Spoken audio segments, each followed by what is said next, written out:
안녕하세요. 저는 예쁜 딸과 아내와 함께 지내고 있는 40대 가장입니다. 저는 누구보다 제 가족이 중요한 사람인데요. 가족은 제게 전부나 다름없고 가족이 있기에 제가 있다고 생각하는 사람입니다. 저는 늘 가족을 위해서라면 뭐든지 할 수 있다고 생각하고 살았고, 그래서 힘들어도 지쳐도 가족만 보면 버틸 수 있었습니다. 하지만 가족이라는 탈을 쓰고 가정의 평화를 깨트리려 하는 사람도 있더군요. 그게 다름 아닌 저희 장모님이었습니다. 이제는 장모라는 말도 하고 싶지 않을 정도로 치가 떨리는 사람이지만, 그래도 제 아내를 낳아주신 분이기에 한때는 저도 감사한 마음이 있었습니다.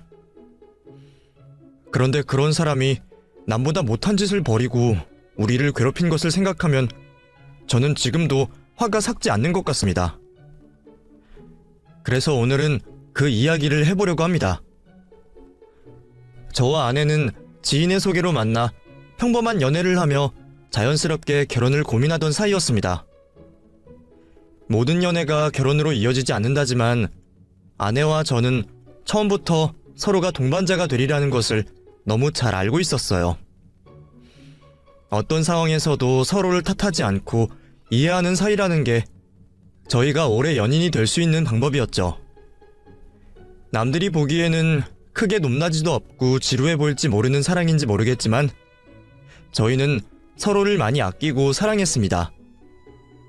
늘 그 자리에 있을 것 같은 그 사람이 저는 참 좋았어요. 그래서 저도 그 사람에게 든든한 기둥이 되어주고 싶었죠. 일찍부터 결혼 얘기를 나누며 진지한 관계를 유지했지만 결혼이 가까워오면서 아내는 부쩍 불안함을 내비치곤 했습니다. 그건 다름 아닌 아내의 복잡한 가정사 때문이었죠. 아내는 원래부터 가정사로 힘들어하고 외로움을 많이 느끼던 사람이었습니다. 어쩌면 아내가 저를 좋아하게 된 것도 제가 변화가 없고 늘 한결같은 사람이라 그런 게 아닐까 싶네요. 아내의 부모님은 일찍이 별거를 하시며 오랫동안 떨어져 사셨다고 하셨습니다. 처음에는 보험 설계사인 장모님의 일 때문이었지만 그 후로는 어찌된 일인지 두 분이 다시 합치지를 않으셨다 들었어요. 엄마가 일을 시작하면서 많이 달라졌어. 보험 일을 한다고 자꾸 바빠지더니 승진이 됐다면서 지방으로 내려가야겠다는 거야. 엄마가 워낙 고집이 센 사람이라 아빠도 말리지 못했고, 그래서 내가 중학생이던 무렵부터 엄마랑 따로 살게 됐어.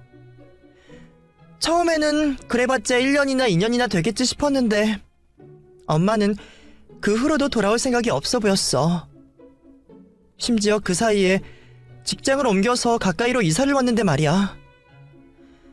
차로 1~2시간 거리면 가족이랑 같이 살 법도 한데 엄마는 일을 핑계로 대면서 아빠랑 다시 합칠 생각이 없어 보였어. 복잡한 어른들 일이라 처음에는 모른 척 하려고도 했지만 나이를 먹어가면서 그런 부모님 사정을 이해할 수 없더라고. 자식 다 키워놨다고 이혼을 하고 싶은 건지, 이럴 거면 정말 별거를 하지 말고 아예 갈라서서 호적 정리를 했으면 싶은 거지. 그래서 나는 사람들이 부모님 얘기를 묻는 게 너무 싫었어. 중학생 때부터 따로 살아서 엄마랑 동네 아줌마보다 어색한 사이인 걸 남들에게 말하고 싶지 않았거든. 솔직히 그 얘기를 어떻게 설명해야 할지도 몰랐어. 이혼은 아니고 별거인데 벌써 10년째예요. 이 말을 누가 이해하겠냐고. 차라리 이혼하셨어요가 설명하기 쉽지. 저도 처음 들었을 때는 아내의 집안 사정이 쉽게 이해되지 않았습니다. 이혼도 아닌 별거인 부모님을 어떻게 설명할 수 있을까 싶었죠. 이미 부모님들끼리는 남이나 다름없이 사시는 것 같은데 왜 이혼을 하지 않으시는지 의아하기도 했습니다. 아빠 말로는 나 시집갈 때까지는 엄마가 있어야 한다고, 이혼을 하더라도 그때 하겠다고 하는데 나는 솔직히 그것도 싫었어. 그래봐야 1년에 겨우 한 번 보는 엄마가 무슨 엄마냐고.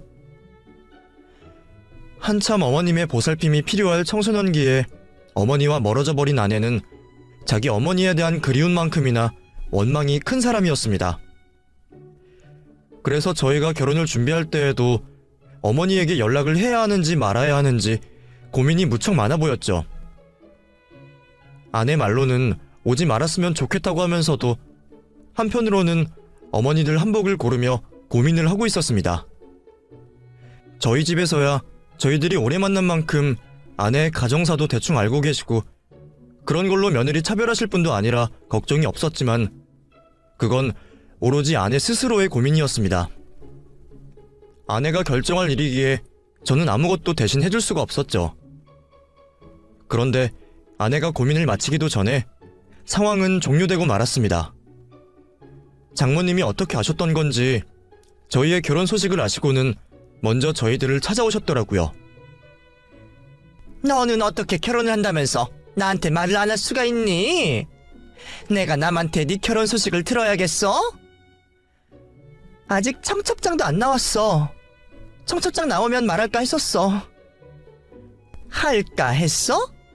그럼 안 할 생각도 했었다는 거야? 어머 미영이 너 진짜 사람 섭섭하게 한다. 네가 엄마가 없는 것도 아니고 내가 멀리 사는 것도 아닌데 그런 고민을 뭐하러 해? 딸 결혼하는데 꼭 참석해야지. 그래서 벌써 상견례까지 끝내고 청첩장 고르고 있는 거야? 사위 될 사람 소개도 안 시키고? 엄마, 우리 솔직해지자. 우리가 웃으면서 그런 얘기할 사이는 아니잖아. 그동안 우리가 뭐 얼마나 가깝게 지냈다고 이제 와서 갑자기 친한 척이야? 엄마 말대로 멀리 사는 것도 아니면서 우리가 1년에 뭐 몇 번이나 봤는데? 외국 사는 가족들도 우리보다는 자주 봐. 근데 이런 관계에 내가 웃으면서 엄마한테 결혼 소식 전할 수 있겠어? 솔직히 말하면 청첩장에 적어야 할지 말아야 할지 그 고민하고 있었어. 그래서 말 못한 거야. 그런 얘기하면 엄마가 이렇게 난리칠 게 뻔해서. 아무튼 결국 알게 됐으니까 올 거면 와서 그냥 밥이나 먹고 가. 아내는 오랜만에 만난 장모님께 무척 냉담하게 대했습니다. 결혼 준비 중에 친정엄마 도움받는 다른 사람들을 무척 부러워했으면서도 자기 어머니에게는 큰 기대가 없는 듯 보였죠. 말을 하다 보니 더 화가 나는지 잔뜩 말을 쏟아내고 돌아서는 아내를 보며 장모님은 큰 충격을 받으신 듯 했습니다. 아내를 붙잡지도 못하고 그 자리에 혼자 남겨진 저는 어쩔 수 없이 장모님을 달래드릴 수밖에 없었죠. 미영이가 그래도 장모님 오시기를 바랄 거예요. 그동안 장모님 소식을 많이 그리워했거든요. 아무튼 이렇게 인사드리게 되어서 죄송합니다. 저는 박현수라고 합니다. 채가 저러면 자네라도 좀 신경을 썼어야지. 이게 뭔가? 자네는 장모들 사람 얼굴도 안 보고 결혼하려고 그랬나? 내가 미영이 아빠랑 같이 안 산지는 오래됐지만 그래도 우리 아직 혼인관계 유지하고 있어. 법적으로는 내가 미영이 엄마이고 그 집 안주인이야. 근데 나한테 이러면 안 되는 거지. 자네까지 나 장모 대접 안 할 생각이라면 나 정말 가만히 못 있어? 괜히 불똥이 제게 튀었던 건지 장모님은 저더러 앞으로 장모 대접을 잘하라며 당부를 하셨고 저는 그 앞에서 그러겠다는 말을 할 수밖에 없었습니다. 결국 장모님은 저희 결혼식에 참석을 하셨고 저희는 무사히 결혼식을 잘 치르게 되었습니다. 그때까지만 해도 제가 장모님을 또 뵐 거라는 생각은 솔직히 하지 못했어요. 결혼 전에도 가족들과 내외하듯 지내시던 분이셨으니 이제 와서 왕래가 많아질 일이 뭐가 있을까 싶었죠. 그런데 이번에는 장모님이 먼저 연락을 주셨습니다. 저희가 신혼여행 다녀온 다음부터 저한테 따로 전화를 하시더니 그 후로도 제게 자주 연락을 하시더라고요. 자네는 신혼여행 다녀왔으면 장모에게 전화를 해야지. 그 집에는 인사 갔을 거 아니야. 그러면서 나는 안 챙기는 거야? 따로 산다고 장모 취급도 안 하겠다는 거야 뭐야? 아닙니다. 죄송합니다, 장모님. 내가 장모 잘 챙기라고 했지? 자네 계속 이런 식으로 하면 정말 곤란해? 예, 앞으로 잘하겠습니다. 뭘 어떻게 잘할 건가? 예? 글쎄요. 뭐 제가 해드릴 일이라도 있을까요? 사실 내가 미영이 결혼시키면서 생각이 많았어. 내가 신경 못 쓴 사이에 애가 많이 자랐구나 싶고 언제 이렇게 결혼을 하나 싶더라고. 그래서 이제는 내가 미영이랑 다시 잘 지내고 싶은데 애가 도통 곁을 안 주니까 말이야. 장모님은 제게 가족들과 다시 잘 지내고 싶으시다며 도움을 구하셨습니다. 연락 안 받으시는 장인어른과 툭툭거리는 아내에게 말을 잘 해달라고 말이죠. 결혼을 하면서 아내가 장모님과 잘 지내기를 바랐던 저도 그 말은 찬성이었습니다. 저희가 결혼식을 하던 날 혼주석에 계신 장모님을 보며 아내가 내심 좋아하는 걸 알고 있었거든요. 장모님이 아내 쪽 손님들을 맞아주시고 웨딩드레스 입은 아내의 모습을 칭찬해 주실 때 아내는 기뻐했습니다. 얼마나 기뻤으면 뒤에서 몰래 우는 모습까지 제가 보고 말았거든요. 그래서 저도 이번 기회로 아내가 장모님과 가까워지기를 바랐습니다. 먼저 결혼한 친구들이 친정엄마 도움받으며 지내는 걸 배아파할 정도로 부러워했던 아니었기에 저는 그런 아내에게 친정어머니가 계셔줬으면 했어요. 그런 와중에 장모님이 먼저 손을 내밀어 주시니 저도 감사한 일이었습니다. 그래서 저는 먼저 나서서 장모님까지 모시고 다 같이 자리를 만들고 어버이날이나 가족 모임 때마다 장모님을 부르게 되었습니다. 처음에는 불편하다 하시던 장인어른도 저희들이 다 같이 잘 지내는 모습을 보시며 별 말씀을 안 하시더라고요. 장모님도 진심이셨는지 장인어른과 아내를 부쩍 챙기셨고 말이죠. 아내의 밥숟가락 위로 반찬들을 올려주시는 장모님을 보며 저는 아내가 행복하기를 바랐습니다. 어느새 저희가 아이를 가지고 임신을 한 아내는 더더욱 장모님의 손길을 그리워했습니다. 입덧이 심해 아무것도 못 먹는데 딱 하나 장모님이 오래전 해주신 호박죽을 먹고 싶다 하더라고요. 장모님, 미영이가 호박죽이 먹고 싶다는데 혹시 좀 해주실 수 있을까요? 호박죽? 아휴, 걔는 또 왜 하필 손이 많이 가는 걸 먹고 싶다고 하니? 그게 얼마나 고생인데. 그냥 사다 주면 안 되나? 옛날에 먹었던 게 먹고 싶다 그래서요. 입덧이 너무 심해서 아무것도 못 먹고 있거든요. 장모님이 해주시면 좋겠는데. 그래? 그럼 뭐 수고비라도 주나? 아니, 나도 일하는 사람인데 시간이 돈이잖아. 재료비에 수고비 정도 쳐주면 내가 해다 주고. 수고비요? 예. 그럼요, 드려야죠. 수고비를 바라시는 장모님이 당황스러웠지만 그래도 아내에게 죽을 끓여주신다니 감사했습니다. 확실히 전에 먹던 맛이 그리웠던 건지 아내는 그 죽을 먹고 입덧도 무사히 이겨냈죠. 그것만으로도 저는 장모님께 감사한 마음이었습니다. 그동안 소원한 가족사는 알고 있었기에 다시 가까워지기 위해서는 조금 더 시간이 필요할 거라 생각했습니다. 그런 상황에 아이가 태어나면서 더 가까워질 수도 있지 않을까 생각했어요. 그렇게 저희 부부는 예쁜 딸을 낳게 되었고 저는 장모님께 아내의 몸조리를 부탁드렸습니다. 물론 작은 성의와 함께 말이죠. 나도 그냥 해주고 싶지만 자네도 알다시피 내 사정이 그리 여의치 않아서 말이야. 보험일이라는 게 내가 하는 만큼 벌어가기 때문에 이러다가는 나도 굶어 죽기 십상이거든. 그러니까 자네가 생활비 정도 도와주면 나도 편한 거지. 그럼요. 저희가 장모님 사정 모르는 것도 아니고 당연히 챙겨드려야죠. 아무쪼록 미영이 몸조리만 잘 부탁드립니다. 제가 회사 일로 바빠서 잘 못 챙겨줬거든요. 그래, 자네는 나가서 일해야지. 내 딸은 내가 잘 챙길 테니까 자네는 걱정 말고 가서 돈이나 많이 벌어와.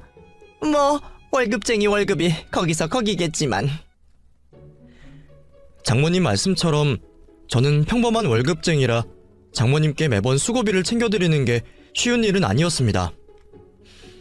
아내가 출산을 하고서는 외벌이가 되어버려 더 어려운 사정이었죠. 그래도 드릴 건 드려야 하니 저는 장모님께 보통의 베이비시터 월급만큼을 챙겨드렸습니다. 적지 않은 돈이 크게 느껴졌지만 그래도 친정엄마에게 도움받아 좋다는 아내를 보며 아무것도 아깝지 않았어요. 저는 아내의 웃음을 보며 모든 게 좋아질 거라 생각했습니다. 그러다 갑자기 장인어른께서 문제가 생기셨습니다. 평소 건강 하나는 자부하신다며 병원 한번 안 가시던 장인어른이 갑자기 쓰러지고 마셨던 거죠. 몇 달 전부터 부쩍 몸이 안 좋아 보이기는 하셨지만 설마 이런 일이 벌어질 줄은 몰랐습니다. 장인어른이 워낙 고집이 있으셔서 병원에 모시고 간다는 저희의 말을 자꾸 거부하셨거든요. 아무리 그렇게 고집을 피우신다고 해도 억지로라도 끌고 갔어야 하는데 미리 병원에 모시지 않은 게 실수였던 건지 장인어른은 혼자 계시다가 쓰러지시는 바람에 상태가 악화되고 마셨습니다. 그 후로는 완전히 와병 생활을 하게 되셨죠. 갑작스러운 장인어른의 상황에 저희 식구도 걱정이 많았습니다. 당장 장인어른도 걱정이었지만 병원비가 가장 큰 걱정이었죠. 그래서 저는 일을 늘릴 수밖에 없었습니다. 가뜩이나 아이가 태어나고 외벌이에 생활비가 빠듯해졌는데 그 월급에서 장인어른 병원비까지 감당하기가 벅찼거든요. 뭐라도 해야 가족을 살리겠다 싶은 생각에 저는 퇴근 후 매일 밤마다 대리운전을 다니기 시작했습니다.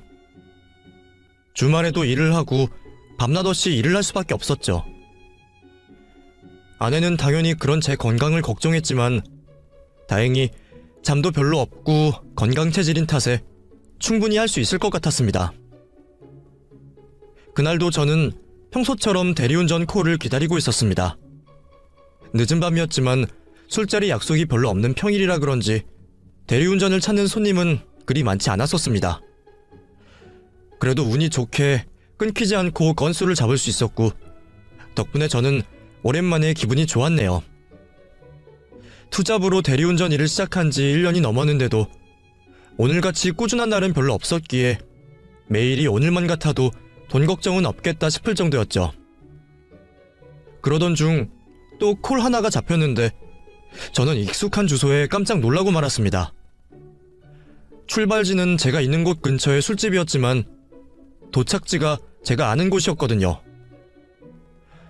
처음에는 잘못 봤나 싶어 몇 번이나 확인을 해봤지만 그곳은 장모님이 지내시는 곳의 집 주소였습니다. 자주 가보지도 못한 집 주소를 어떻게 알고 있냐 싶으시겠지만 그동안 장모님 집으로 택배를 자주 보냈었고 불과 한 달 전에도 장모님의 부탁으로 그 주소로 쌀을 시켜드렸기에 제가 그 주소를 기억하지 못할 수가 없었습니다. 벌이가 있고 혼자 사시는데도 형편이 안 좋으신지 저희에게 자주 생필품 부탁을 하시기에 당장 주문 내용 몇 개만 뒤져봐도 그 주소는 확실히 알 수 있었거든요. 그 집은 장모님 댁이 확실한데 대체 누가 그 콜을 부르셨나 싶었죠. 혹시나 장모님일까 생각을 해봤지만 번호는 장모님의 번호가 아니었죠. 그렇다고 장모님께서 당장 한 달 사이에 이사를 가셨을 리도 없을 텐데 말이에요. 뭔가 이상한 생각이 들었던 저는 그 콜을 잡았고 콜을 부르신 손님을 보게 되었습니다. 혹시나 아내의 먼 친척이나 지인일까 하는 생각도 해봤지만 역시나 그 손님은 제가 생전 처음 뵙는 분이었습니다. 나이대는 50대 후반에서 60대 초반 정도로 아마 장모님보다는 어리게 보였죠. 장모님의 손님이실까 하는 생각도 했지만 이 시간에 술을 마시고 그 집에 갈 만한 사람이 있는지 아무리 생각해봐도 도통 생각이 들지 않았고 혼자 사시는 장모님 댁으로 주소를 찍은 그 손님의 정체를 알아야겠다 싶었던 저는 필연적으로 그 손님을 모실 수밖에 없었습니다. 딱 봐도 몸도 가누기 힘들 정도로 취해 보이는 것이 혹시 옆집이나 근처 주소를 잘못 찍었을 수도 있겠다는 생각은 했거든요. 그렇게 저는 손님을 태우며 그 손님을 찬찬히 살펴보게 되었습니다. 그러고 보니 장모님의 집 주소가 아니더라도 그 손님도 특이해 보이긴 했었죠. 손님의 차는 연식도 꽤 되어 보이는 비싸지 않은 국산차였는데 제가 손님을 모시러 간 곳은 강남에서도 비싸기로 유명한 술집이었으니 말입니다. 저도 그쪽으로 몇 번 대리일을 하러 가봤었지만 그때마다 매번 고급 외제차를 몰아야 했습니다. 남의 차를 운전하는 일을 하다 보면 늘 차에 손상이 갈까 조심스럽기 마련이기에 매번 그 가게를 찾을 때마다 부담스러운 마음을 지울 수가 없었죠. 그래도 그런 손님들은 가진 만큼 여유도 있고 팁도 후하시기에 불편함을 감수하고서라도 코를 잡는 편이었습니다. 그래서 사실 그날도 내심 그런 기대를 했었죠. 하지만 그 손님은 옷차림이나 차를 뜯어보더라도 평소 그 가게를 드나드는 사람들과는 많이 달라 보였습니다. 물론 술집에서 손님을 가려받는 것도 아니고 부자가 아니더라도 고급 술집에 갈 수는 있겠죠. 하지만 주말도 아닌 평일에 그것도 혼자 와서 술을 마신 것처럼 보이는 손님이라면 좀 더 의아할 수밖에 없을 겁니다. 고급 양주만 취급하는 그 집 술값이 최소 100만원부터 시작을 하는 걸로 알고 있는데 그 술값을 오롯이 혼자 계산을 했다면 그럼 이 손님은 몇백만원짜리 술값이 아까운 사람이 아닐 거라는 추측이 들 수밖에 없었죠. 그 사람의 사정이야 저도 모르는 일이지만 하필이면 장모님의 집 주소로 운전을 하다 보니 저도 모르게 촉이 곤두설 수밖에 없었습니다. 보통이었으면 어떤 손님이 타시던 나는 운전만 해주면 되고 돈만 벌면 된다 싶어 일부러 신경을 꺼두지만 그날만큼은 도저히 그럴 수가 없었어요. 정말 주소를 잘못 찍었던 거라면 다행이지만 그게 아니라 이 손님의 행선지가 정말 장모님 댁이라면 저는 이 일을 어떻게 생각해야 하는 건지 장모님께 무슨 말을 여쭤야 하는 건지 골치가 아파지니까요. 그렇게 별의별 생각을 하며 저는 운전을 시작했습니다. 만취한 손님은 신발을 벗고 양말까지 벗더니 시트에 누워 잠을 청하시더군요. 저는 손님이 완전히 잠드신 것을 확인한 뒤 그 손님의 내비게이션을 확인해보게 되었습니다. 제가 평소에 그런 짓을 하는 건 아니지만 그날은 정말 모든 것이 이상했거든요. 그런데 최근 행선지를 확인해보니 확실히 더 이상한 생각이 들었습니다. 여기저기 술집이며 쇼핑몰들만 찍혀있더군요. 그리고 돌아오는 주소는 모두 장모님 댁 주소가 맞았고요. 장모님과 이 남자의 관계가 어떨지는 모르겠지만 이 사람이 다닌 곳으로만 보면 제가 보기에는 마치 돈 많은 백수 한량 같은 느낌이었어요. 그런데 확실히 이 손님은 돈 많은 부류와는 거리가 멀어 보였죠. 그렇다면 로또라도 되지 않고서야 이런 생활을 할 수 있는지 저는 머릿속이 더 복잡해지기 시작했습니다. 다만 확실해진 것은 이 남자가 장모님이나 아니면 장모님 집과 관련이 있다는 말이었죠. 아파트나 빌라만 되었어도 이런 고민은 하지 않았을 텐데 장모님의 집은 단독주택이었습니다. 경기도 외곽의 작은 시골 주택이죠. 어쩌면 장모님이 정말로 그 사이에 말도 없이 이사를 가셨거나 아니면 저희들한테 주소지를 숨기셨을지도 모르겠다는 생각도 해봤지만 제 촉은 자꾸만 뭔가 있다는 생각이 들더군요. 혼자 그런 탐정놀이를 하다 보니 어느새 집 근처까지 다 오게 되었습니다. 그러자 저도 갑자기 심장이 뛰고 긴장이 되기 시작하더군요. 죄 지은 것도 아닌데 뭔가 들키면 안 될 것 같다는 생각이 들었죠. 이대로 장모님이 저를 알아봐서 좋을 건 없다는 생각에 저는 얼굴을 숨길 수밖에 없었습니다. 하필이면 제가 모자를 쓰고 있었고 코로나 덕분에 마스크를 쓰고 있었기에 얼굴을 숨길 수 있는 방법은 많아서 다행이었네요. 그래도 혹시 알아보시지 않을까 불안했지만 평소 제게 별 관심이 없으신 장모님이라면 못 알아보실지도 모른다 싶었죠. 그렇게 반은 마스크에 의지하고 반은 운에 기대었던 저는 만취한 손님을 흔들어 깨우기 시작했습니다. 손님, 도착지에 도착했습니다. 정신이 드십니까? 도착? 그래. 내가 대리를 불렀지? 내 정신이 없어. 그렇게 취한 손님을 부축한 저는 장모님의 집 대문을 두드렸습니다. 몇 분 뒤 안쪽에서 사람이 나오는 소리가 들렸고 저는 보지 않아도 그게 장모님이라는 걸 알 수 있었어요. 뭐야? 이제 들어오는 거야? 대문 너머로 들리는 중년 여성의 음성이 확실한 저희 장모님이셨거든요.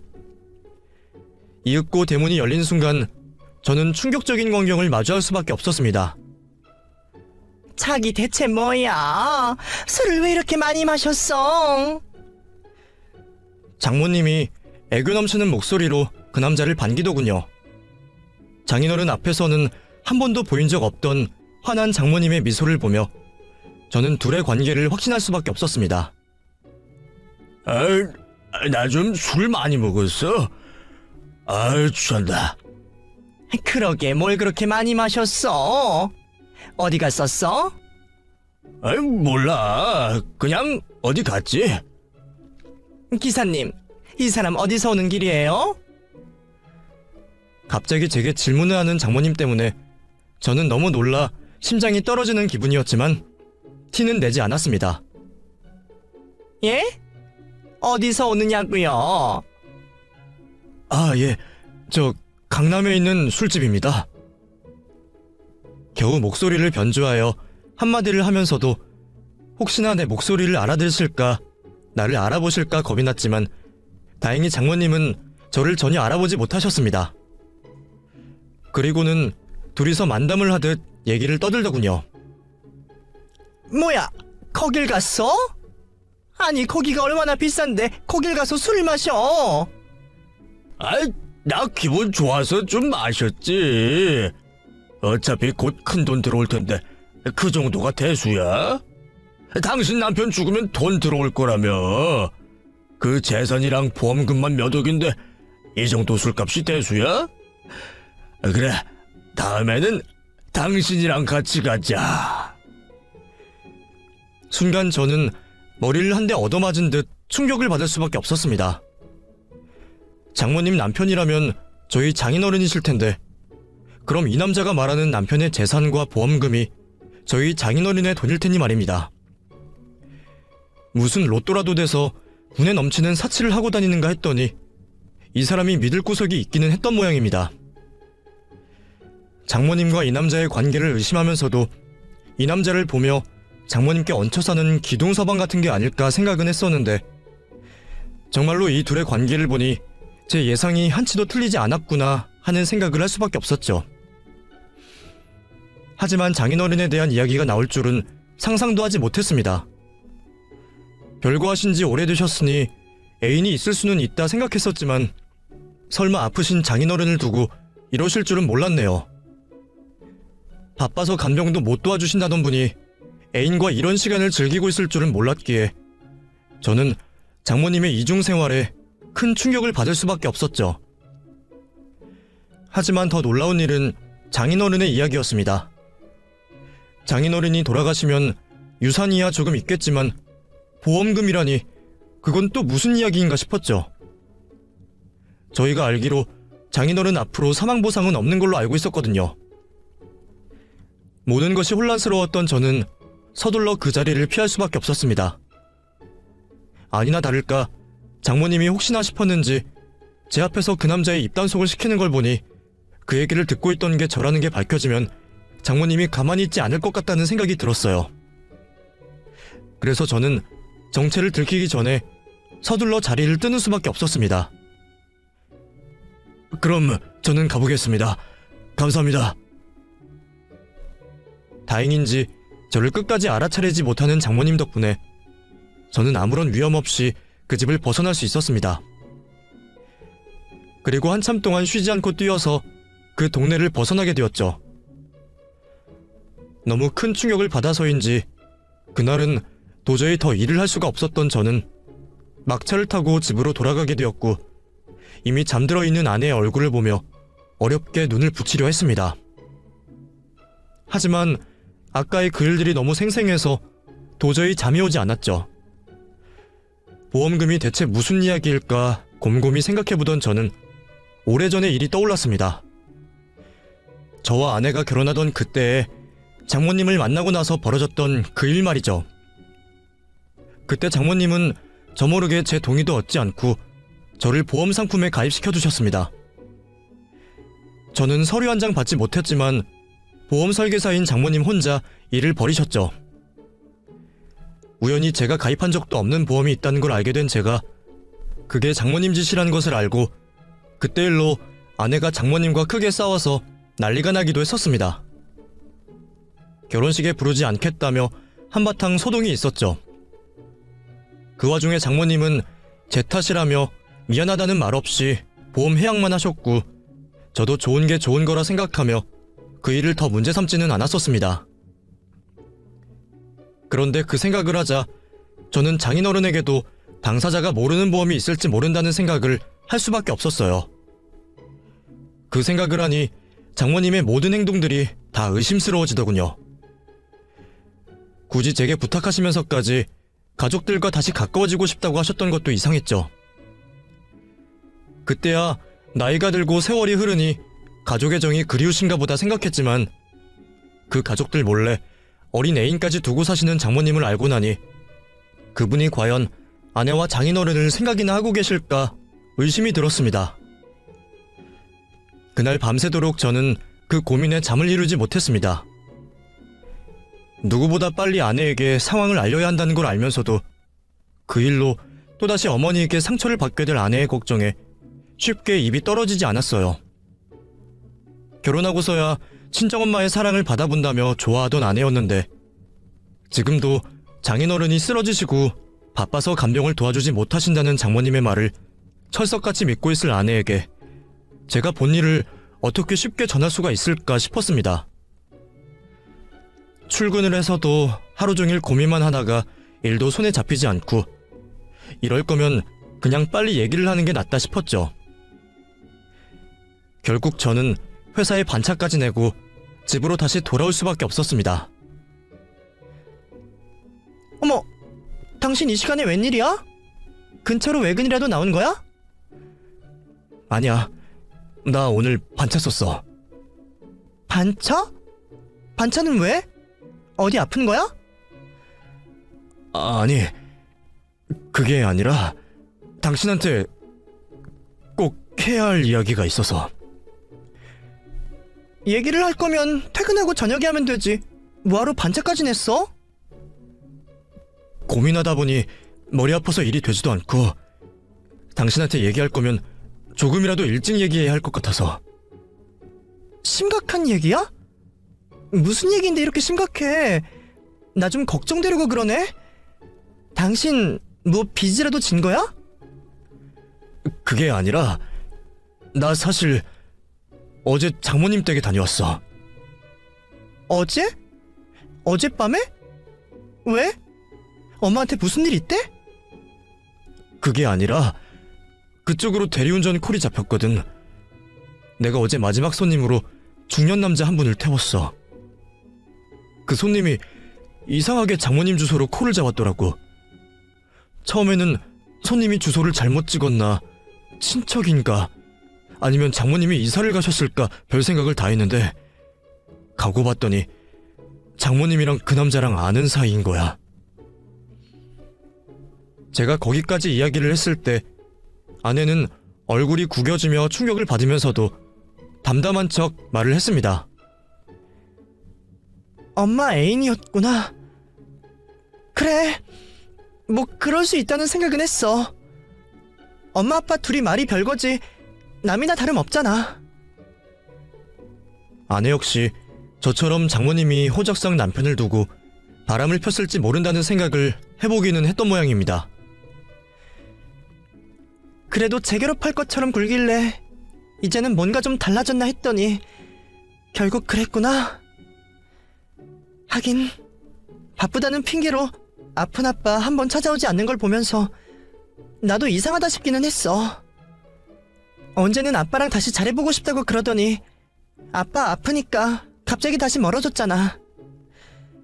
그래서 생각을 하기는 했지만 정말 괘씸하네. 그렇다고 뭐 내가 엄마 인생을 종용할 것도 아니고 앞으로 각자 인생 살면 되는 거지. 나는 아빠만 무사하면 그만이야. 근데 여보, 그게 문제가 아니야. 내가 거기서 정말 충격적인 이야기를 들었거든? 장모님이랑 그 남자가 아무래도 장인어른 재산에 욕심을 내는 것 같아. 장인어른 앞으로 보험이 있다는 얘기도 들었거든. 저는 최대한 아내가 충격을 덜 받기를 바라며 조심스럽게 어제 했던 이야기를 전하게 되었습니다. 제가 장모님 집으로 콜을 받고 당황했던 것부터 내비게이션에 찍혀있던 주소들과 사치의 흔적들, 그리고 얼굴을 가리고 그 집 대문을 열고 그들이 나눈 대화를 들은 것을 전하며 저는 짐작이지만 제가 생각하는 의심을 아내에게 이야기했습니다. 전에 장모님이 내 동의 없이 보험 들었던 거 기억나? 그때 당신이 장모님 결혼식에 안 부를 거라고 싸우고 그랬었잖아. 그때도 장모님이 그러셨는데 그럼 2번도 가능하지 않을까? 어쩐지 사실 전에 엄마가 아빠한테 보험 가입하라고 얘기를 꺼낸 적이 있었어. 당연히 아빠는 보험 같은 거 뭐 필요하냐고 됐다 그랬지만 엄마가 엄청 끈질기게 얘기를 했었거든. 죽으면 자식한테 물려줄 돈은 있어야 하지 않겠냐고 그러는 소리를 내가 듣고서 나도 아빠 죽고 받는 돈 필요 없다고 막 화를 냈었어. 그래서 이야기는 더 못했지만 그 얘기만 봐도 엄마가 무슨 생각이 있기는 했다 싶었지. 제가 몰라서 그랬지 그 전에 이미 보험 얘기로 식구들 간에 다툼이 있었던 모양이었습니다. 장인어른 성격에 보험을 들려고 하셨어도 장모님에게 들지는 않으셨을 테고 아내 역시 사망보험금 운운하는 장모님께 동의하지 않았을 겁니다. 그래서였을까 장모님이 혼자 그런 일을 벌였을 수도 있겠다는 생각이 들었죠. 결국 저희는 아버님 앞으로 들어있는 보험을 확인하기 위해 알아보기 시작했습니다. 그리고 정말로 장인어른 앞으로 보험이 들어있다는 사실을 알게 되었죠. 그런데 이상하게도 그 보험은 보통의 보험들과 많이 달랐습니다. 실질적인 질병으로 보상받을 확률은 현저히 적은데 사망 시에 나오는 보험금만 큰 사망보험이더라고요.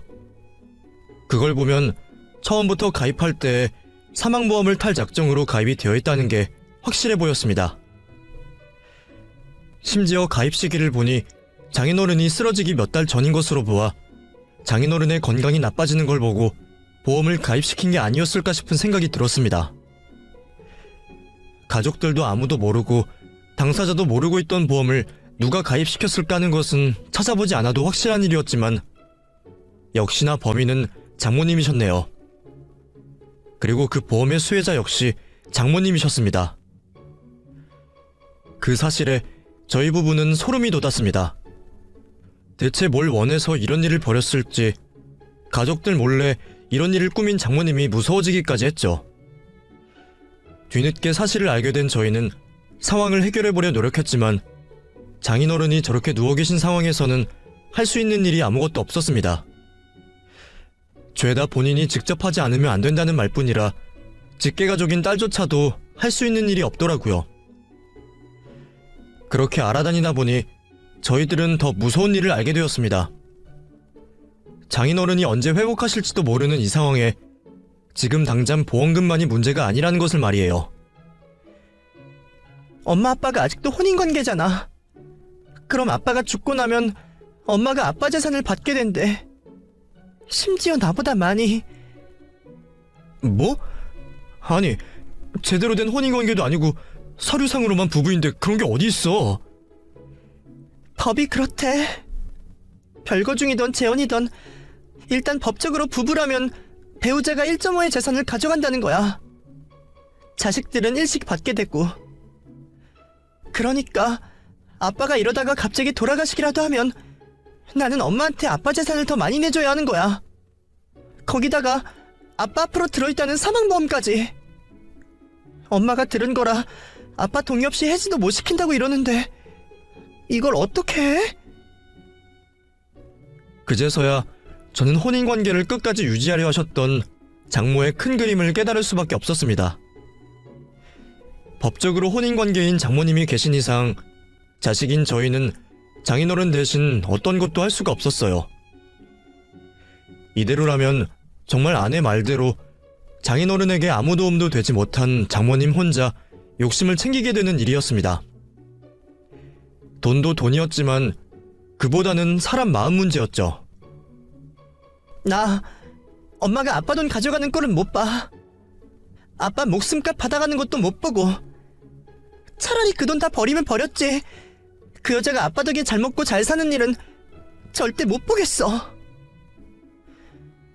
정말 그런 상황이 벌어진다면 장인어른 역시 죽어서도 편히 눈을 감지 못하시겠구나 싶은 생각에 저희들은 어떻게든 상황을 해결해보려 노력했습니다. 그러다가 성년 후견인 제도라는 게 있다는 걸 알게 되었죠.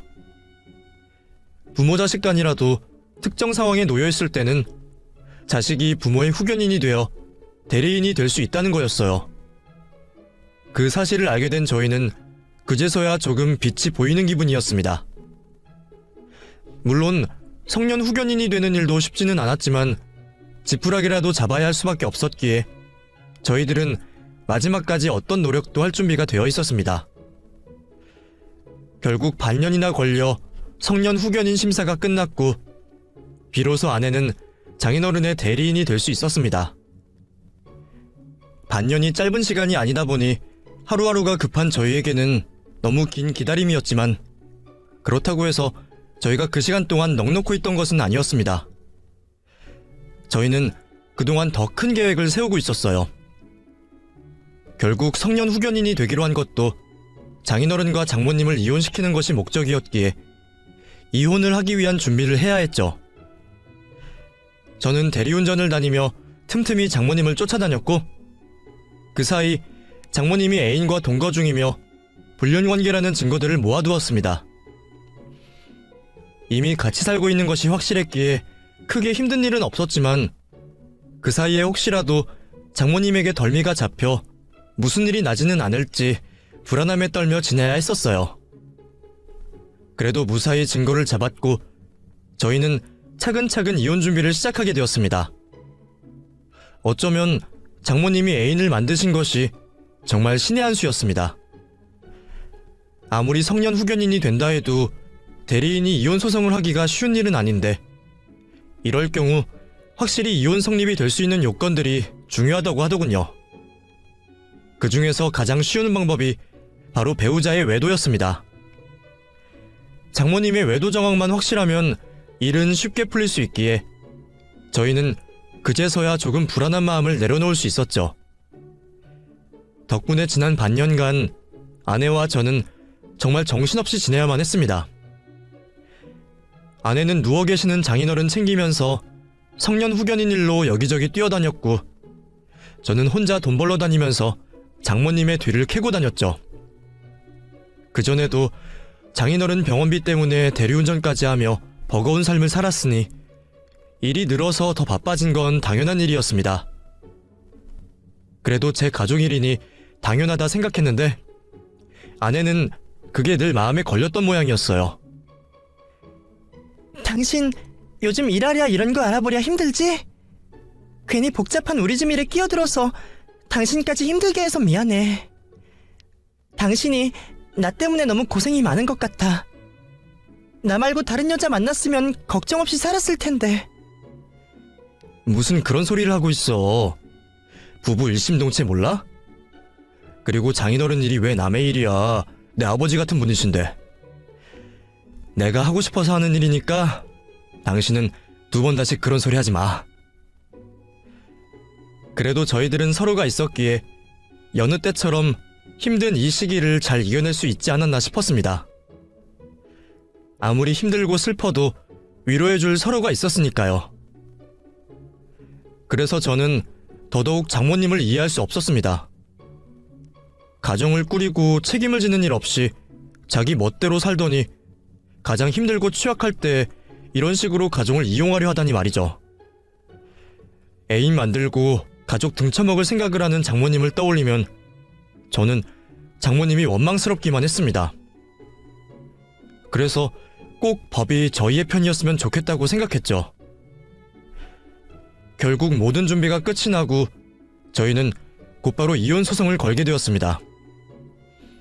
아마 장모님은 이혼 소송장이 날라올 거라고는 상상도 하지 못하셨겠죠. 누워 계신 장인어른이 갑자기 벌떡 일어나실 일은 없으니까요. 그렇게 법정에서야 다시 만난 장모님은 저희가 벌인 일을 보며 경악을 금치 못하셨습니다. 네가 어떻게 이럴 수가 있어? 네 아버지도 가만히 있는데 니들이 뭐라고 우리를 이혼시킨다는 거야? 아빠가 멀쩡했으면 엄마도 큰일 났을 거야. 엄마가 아빠 앞으로 보험 들어놓고 불륜 저지르고 다닌 거 보고 가만히 있었겠어? 불륜이라니. 너 말 조심해라. 인연이 딸년이라고 잘 봐줄랬더니 아주 지 엄마 알기를 우습게 알고 있어. 엄마야말로 나를 딸로 생각한 적이나 있었어? 그동안 엄마가 나한테 어떤 엄마였는지 이제는 너무 잘 알아. 뭐? 낳아준 것만으로 감사하게 생각해야지.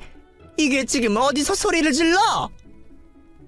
나 지훈이 낳고 몸조리 할 때도 엄마 좋아서 챙겨준 거 아니지? 나 좀 챙겨주고 이 사람한테 돈 받아갔다며. 그런 줄 알았으면 나도 그냥 사람 쓸 걸 그랬어. 그나마 친정엄마라고 딸 걱정돼서 챙겨준 줄 알았더니 설마 돈 바르고 그랬을 줄은 몰랐네. 그동안 엄마 노릇하고서 대가 치를 만큼 치렀잖아? 낳은 것 가지고 생색낼 거면 그동안 내가 자식 노릇한 것도 다 뱉어내던가. 우리 사이 계산은 이미 다 끝났어. 그러니까 이제 아빠 등쳐먹을 생각하지 말고 제발 꺼져줘. 하고 싶은 말을 다 뱉은 아내는 조금은 개운해 보였습니다.